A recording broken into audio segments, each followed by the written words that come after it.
সিলেটের লিটন মিয়া বর্তমানে ফেসবুকে তার 1.8 মিলিয়ন ফলোয়ার এবং টিকটকে 1.2 মিলিয়ন ফলোয়ার। আর এইসব ফলোয়ার একদিনে বানায়নি, তার পিছনে করেছে অনেক কষ্ট, দিয়েছে অনেক সময়। তার যেসব ভিডিও ওইগুলাকে কোনো কন্টেন্ট বললে হবে অনেক ভুল, কিন্তু তারপরেও তার ভিডিওতে থাকে মিলিয়ন মিলিয়ন ভিউ, থাকে কমেন্টে ভরপুর।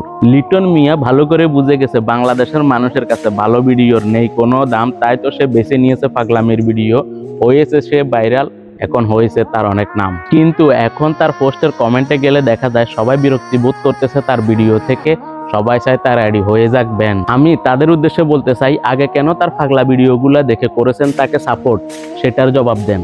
এখনো সময় আছে, অনলাইন জগতে যারা সুন্দর ভিডিও বানায়, করে অনেক কষ্ট, সাপোর্ট করুন তাদের।